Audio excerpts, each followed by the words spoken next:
All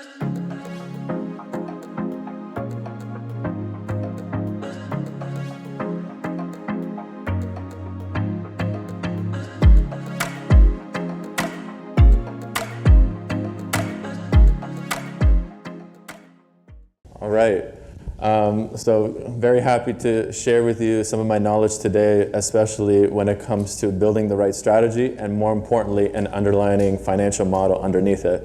So really what you're going to be doing at the end of this conversation and talk today is convincing your leaders and entrepreneurs and wherever you are working that yes, my area of ownership and my roadmap needs to get executed because of these reasons, and they'll hopefully approve the direction. For today's conversation, and before we get started, we really want to thank the different sponsors here, Pragmatic, UT at the bottom, and of course Product Camp for allowing this venue and conference to happen. But for our talk today, let's focus on reviewing more of the product strategy. If you haven't already, we're going to kind of go through those key elements. Then I want to focus more on the narrative. So once you have a strategy in place, it's very important to tell the right story with your strategy. And then we're going to add elements of the why into your story and what you need to pitch to your leaders. And then we're going to add the numbers, right? So why do we want to do these activities? And now we're going to show the actual numbers and the evidence, which will be that ROI creation bit. So that's section 4, model creation.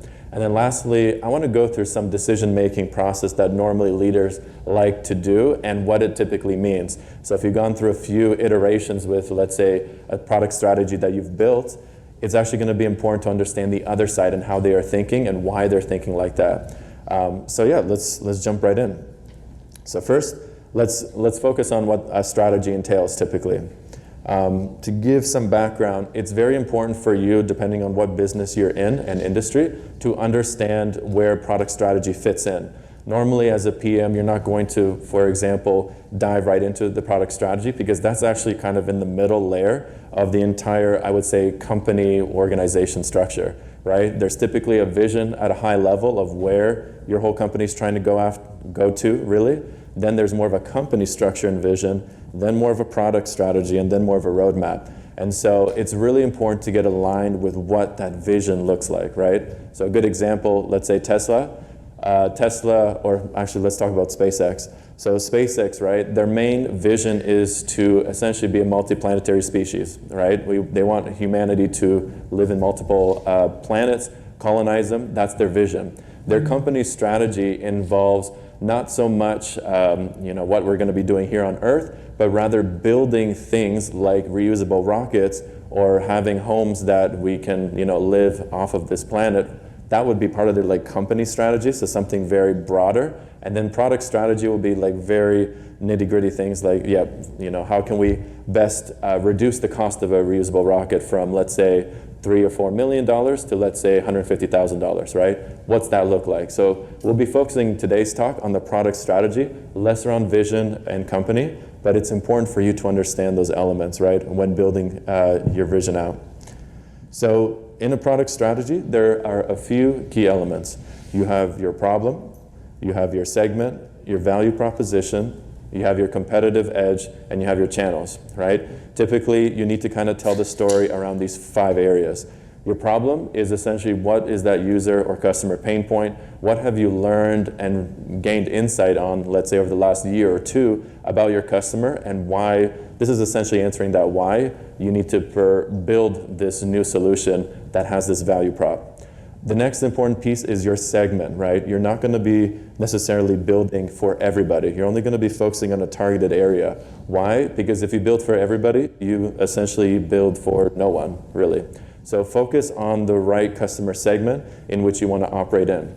In my case, because I'm in B2B product management at Amazon, we define different segments on our customers. So we have strategic customers, we have commercial customers, public sector customers, we even have small business customers, and even self-serve customers. There's a lot of segmentation going on. And sometimes your solution's not great for a strategic customer that is spending, let's say 10 million a year in your product, versus more of a self-serve customer that just logs in and doesn't need support or a salesperson, right? So really hone in on what your segment is, and it's going to be important for your strategy. Next is the value proposition. So what value is, again, the solution that you're proposing, bringing to the customer. On top of that, when you are looking across the board and in the market, it's really good to have a good understanding of who other competitors are and what are they doing differently and what do you want to do differently in your future product offerings, right?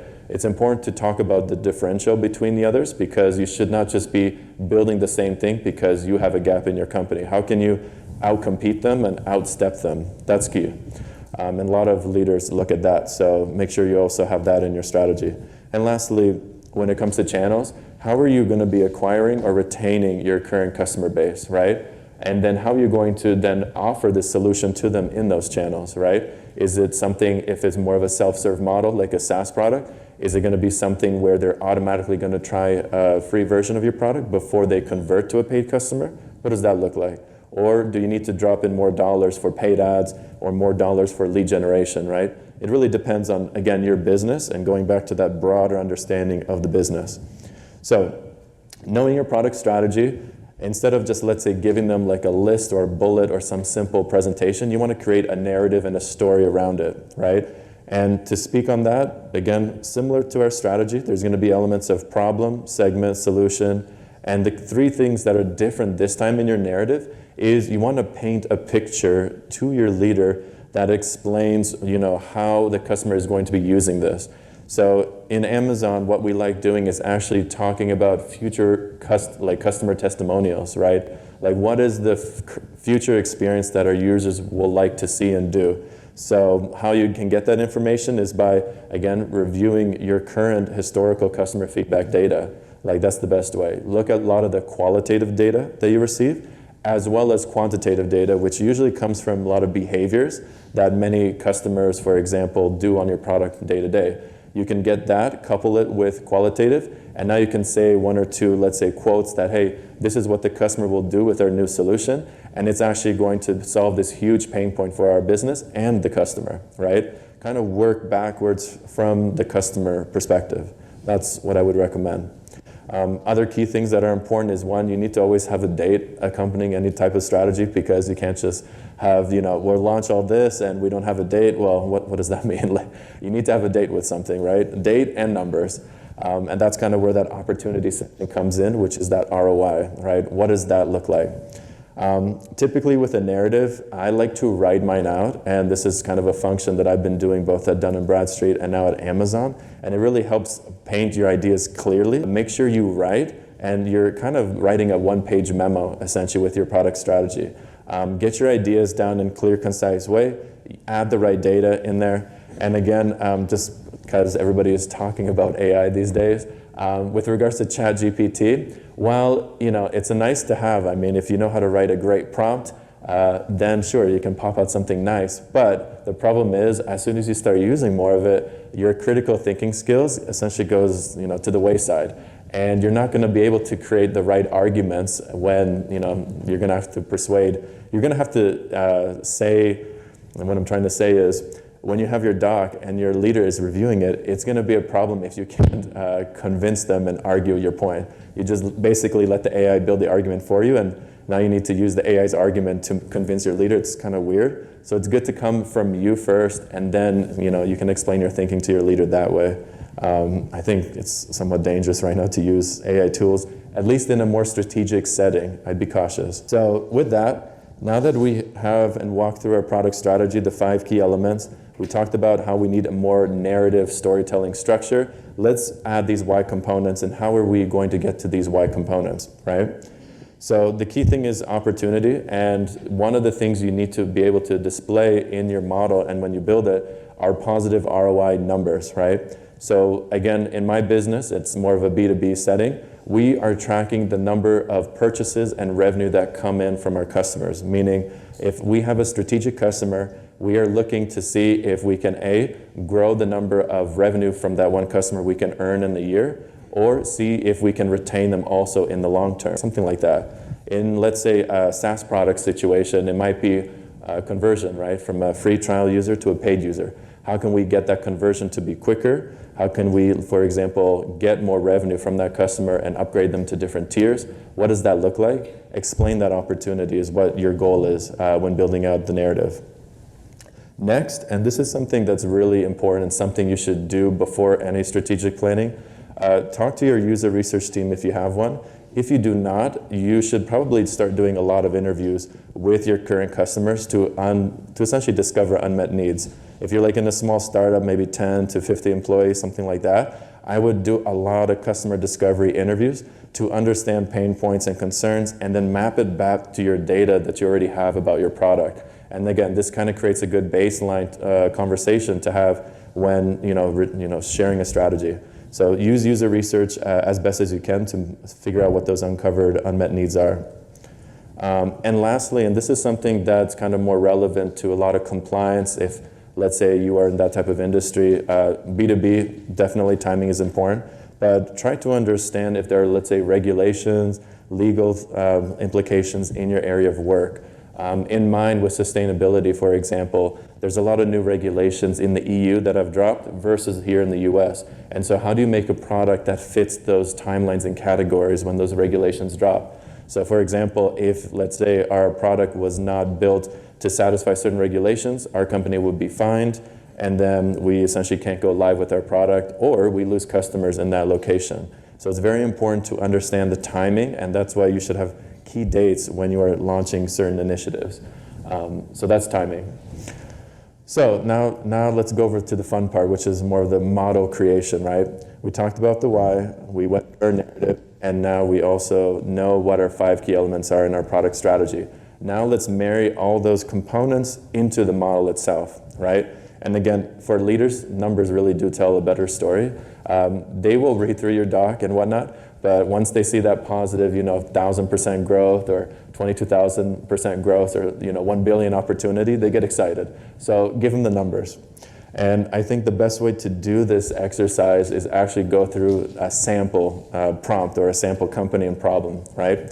So let's say, hypothetically, we know construction companies don't have it easy to buy, let's say, window material supplies, right?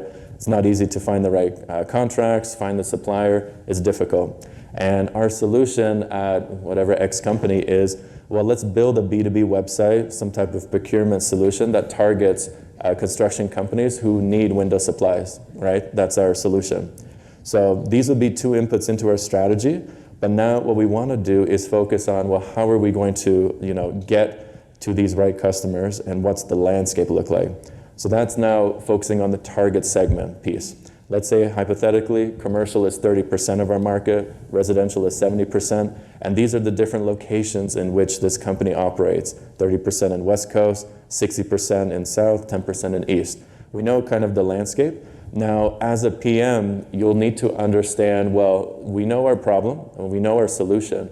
What really makes sense in terms of targeting customers for what year, right? Like year 1, do we focus on this location? Year 2, do we focus on all? It's like up to you to figure out, and of course even you with sales and marketing, who you need to go after to get the most revenue and also to get the most insights and learnings to then grow it in your next and subsequent years. So it's, again, important as a PM to understand how the sequencing of this needs to work. So again, for year 1, let's say we'll just focus on 10% commercial, but then year 2, we'll own all of commercial. And potentially, it seems like if looking at this data, we want to focus on South locations because that's where most of our customers are located, right? 60%. And we know maybe commercial is going to bring most of our business versus residential. So that's why me as a PM, I'm justifying the case to start, let's say, in South and in the commercial landscape, right? Hypothetically. Whenever you are building a model, it's important to create the right assumptions, right? So these are things that will get questioned whenever you have reviews with your leader or your entrepreneur, founder, CEO, right? They will question your assumptions, and you need to back them with strong data. And so these are some examples of assumptions that you could have, right? We'll start with, let's say, market growth. What does that look like? How does, let's say, your business operate, and how is it growing? You can typically get this data from, let's say, any, I would say, data aggregator online, just asking key questions on Google, and you can kind of figure out how your industry is growing. So you could use that as an indicator and then map it to your model. Second is historical product growth. How have you historically grown, and can you use those past historical numbers to help guide the direction of the product in the future? So in this case, if you were growing 5% year over year, maybe that's what you can use as a baseline, right, for your model. Next is if your product needs certain marketing and sales, well, what does that look like? You need to be able to kind of describe what is the headcount needed in order to grow the sales, let's say, in this product, or what channels are important to invest in order to get the number of sales needed. So let's say, for example, we're going to use LinkedIn channel. We knew that last year LinkedIn attributed to 15 million in new sales, and we maybe dropped, for example, $10 million. So there's positive ROI in using that channel. We'll want to use it again, for example, in the upcoming year. The second and most important piece, I would say, with the PM is going to be that resourcing section. And really this comes down to engineering resourcing and headcount. Because you as a PM, you're working closely with engineers quite a lot. And you need to make sure that, hey, you have the right team that can build the right solution and product and therefore launch and hopefully generate successful results for you. So it becomes important to understand how much headcount you need, how much marketing team members you need, even what years you might need it in to make, again, this financial plan. And lastly, there could be market conditions that are out of your control. It's good to voice what those are. We are kind of in a weird situation now with recession. We're not really growing, so maybe there's a decrease year over year in X number of sales. So you can write that in the model. Or you could also say that there is new competition coming in, therefore decrease some potential growth in the year. So again, it's really going to be case by case, but for this example, we'll focus on a list of assumptions that make sense for our B2B procurement window solution. Other things to note, and this is just from past experience, we'll talk about incremental value, KPIs, and projections, but incremental value is essentially the feature that you have built and you have owned. You need to track that specific feature, not others that are, let's say, tied to you in any way. And what I mean by that is you don't want to, let's say, use somebody else or other PM's work and attribute it to your success. So you need to figure out a way to say, hey, because I'm launching this new X functionality, it's going to lead to X adoption, and it's not tied to, let's say, my marketing effort, like let's say other marketing team's effort or another adjacent feature. It's tied to me, right? Because sometimes business leaders will say this, for example, they'll be like, well, another team at, let's say, Amazon is launching this, and if we and our team doesn't do any work on it, we are still going to grow in revenue number. So why should I invest time in your effort if that team's going to handle it? And so you need to be very clear with how your work is going to be attributing to this new revenue or this new user adoption, etc. So that's important. Next, again, just know your business KPI. So it's really ingrained deeply in, I guess, maybe your culture and where you're working now, but know, again, what KPIs matter. Figure out how to drive those KPIs so that leaders know that you are driving those. And then lastly, kind of project the value in the next, let's say, 3 to 5 years. So again, use those assumptions and project out what this might look like. So that's what I would recommend there. Another thing too, and this is usually something that comes also from leaders, well, they don't like anything that's risky, and even entrepreneurs probably won't like anything that's risky. How do you essentially de-risk an opportunity that comes your way? And I think the best way is actually going out into the field and doing these customer interviews, figuring out the pain point, getting that data front and center to them, but also seeing if you can launch something quick, a prototype, an MVP, to essentially say, hey, we built something in 2 months, we launched it in 2 months, and in the span of 4 months, we actually de-risk that, hey, we know this is a problem. If we scale it and grow it, okay, then we know why we need to do this opportunity. So figure out ways to de-risk such that it becomes a more smart risk or smart decision to make. So again, trying to be in that high reward, low risk quadrant. Now, let's build the model. So we gone through a few assumptions, right? And these are just a sampling of those. But we know for our model today, we're going to focus on product growth that has 5% growth year over year. We know that the market's growing 20% year over year. We also know in our business that we are charging, let's say, $200,000 for an engineer, so roughly per head. And we also know some competition's coming, so a 5% reduction year over year. And we also kind of figured out, hey, this is our target segment for year 1, year 2, year 3, and how we need to kind of sell and engage our marketing and sales leaders for those segments. And we essentially we have our assumptions here. So now putting this in an Excel spreadsheet, which is honestly still the best tool out there when creating these models, you'll see in year one, this is kind of what's happening to the business and in the product that I'm owning. So one, at the top, you'll notice we have our TAM, our total addressable market. For this procurement space, we know the whole industry is worth roughly $1 billion, and it's going to be growing 20% year over year. So that number will change up to year 5. We know that our serviceable market, in which my company or the company that I'm operating in, we can only get 5% of that TAM. So that's roughly, 50 million. And now, based on the target segment calculations we did, 5% is 50 million. We know we're only going to get 10% of commercial in the first year. That's only 5 million in potential revenue, right? So that's the revenue that our company will own. But now, in terms of our expenses, we have some engineering headcount, right? So we need 10 engineers to launch this product. 10 engineers at, actually maybe 5 engineers at 200K, which is 1 million. And then for marketing and sales, we also have, again, 10 headcount, and it's growing at 200% year over year. That's the difference if you look at this model here. We do need more marketing and sales because this is B2B, right? We're gonna be growing. Engineering headcount, less so. We're keeping it at like a 20% year over year growth.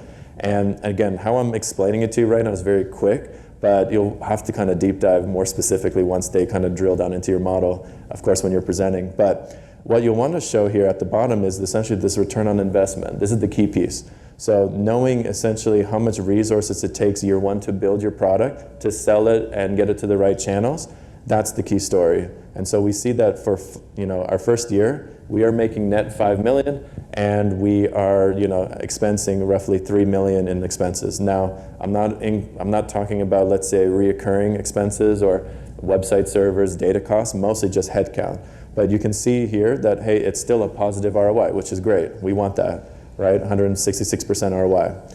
Now, let's start mapping the further years and see if this, let's say, our assumptions and even this model still makes sense for this product strategy. So in year 2, we know our market is growing 20%, so now it's a $1.2 billion opportunity. We also know we are still 5% of that, so 60 million opportunity. But what's different now in year 2 is that we are starting to expand outward, right? Because we invested heavily in marketing and sales in year 1, we noticed that our revenue is going up as well. So versus the 5 million, now we essentially are having 30 million in sales, right? So that's good news, right? We had to invest in marketing and sales for that. We also know we don't need to invest so heavily in engineering. We still are growing at 20%, so keeping it at 1.2 million. But we know marketing, because we want aggressive growth, at 200% year over year, it's 4 million right now, it's doubled. So now you'll see we are dropping close to 5 million on expenses, but we are still getting 30 million in revenue for our product strategy. So far so good, right? Return on investment is also very high, 576%. That's solid. We like that. Now, let's extrapolate years 3, 4, 5 out and see what what's happening with the data. And what you'll see actually, and this is something that's interesting, is that as we go on from year 3, 4, and 5, engineering headcount is not really growing as much. I mean, we've built our first solution in year 1 and year 2. We don't need that much investment. But because we are expanding and doubling every year from 4 million to 8 to 16 to 32, that kind of becomes a problem, and that starts eating an ROI, right? And so if you show something like this to a leader, especially when you see ROI dropping from 700% to 400 to 300, that'll be a red flag. They'll be very concerned, and you hopefully don't need to share something like this to your leader, because they will poke holes into this and be like, well, that's a problem. Your business is not a good business. So how do we fix that? And again, to fix this as a PM, it's important to adjust your assumptions, but make sure you have the right product ideas in your model to adjust those assumptions. So what I mean is, we know that the inflection is happening year 3, right? That's kind of at its highest point, and then it starts dipping in terms of ROI. And we know the leading factor is marketing and sales. So me as a PM and putting on a PM hat, what I would say, or at least express to leadership, is, hey, how about after year 3, given that we've had good success with our products all around, we maybe do more of a self-service or a different way of advertising, perhaps. Maybe we don't need headcount. Maybe we do something more along the LinkedIn lead generation, or something that doesn't require that headcount, right? And make things more self-service some way, right? I could kind of make a pitch that way and then adjust the model so therefore it's not growing at 200%, but let's say we're dropping the headcount to maybe 20% year over year, right? So let's say we adjust in year 3 to that new model and that new product framework. Now you'll see in year 4, we're not going up to 16, but rather 9 million and then 11 million. So again, we're still going to go up in numbers, but it's not going to be of a decline as once we saw. But again, this is kind of the story that they want to see. They want to see these charts and numbers. They want to understand that, yes, my business will be growing, and this product strategy, accompanying it is going to be successful. And that's your job as a PM. I think the key thing, if you want to get anything out of this conversation, the key thing for a PM to do, any role, is show how you bring ROI to the business. If you don't show that you yourself can bring ROI, they don't really need you. So figure out the ROI equation, bring them the adoption, bring them the revenue. You'll be able to succeed, grow in your career, potentially even launch your own business and not be corporate anymore. But that can help. So final deliverable, always accompany a strategy with a model. Those are like 2 winning docs I would recommend. And now, just for the sake of time, because we only have, actually we have time, but how, let's say, leaders think and how they create the decision, I want to kind of go through some of those. So with regards to leaders, right, key thing, once you give them a presentation on your model and also your strategy, it's either going to be a yes, no, or maybe. Typically, yes, easy, you'll be able to get the funding, headcount, all that, you'll be able to drive the vision. If it's a no, your job is to understand why it's a no and try to refine the model and essentially go back to them, hopefully in a couple weeks, and make the case again.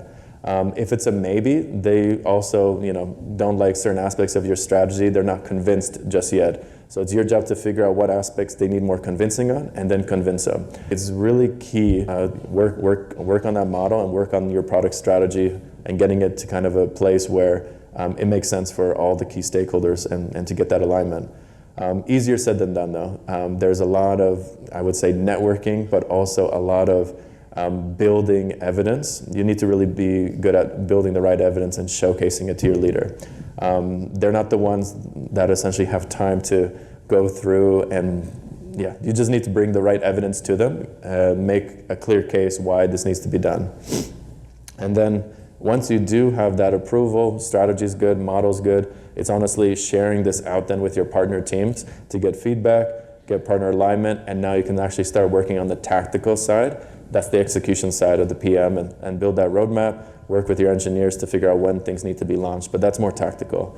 I think the strategic part is the hardest, and once you do that a few times, I think you'll kind of get a good space of how to approach things. But in terms of that, I think that's the end of my conversation. I just wanted to recap. We went through, in the beginning, more of those 5 key steps in the strategy framework. We talked about why it's important to write and kind of narrate the strategy and accompany the why in it, as well as did a model creation exercise that really, again, helps solidify your strategy when presenting it to leaders, and then a little about how they decide and think through things. Hopefully my goal today was to grow your career and hopefully get those successful outcomes.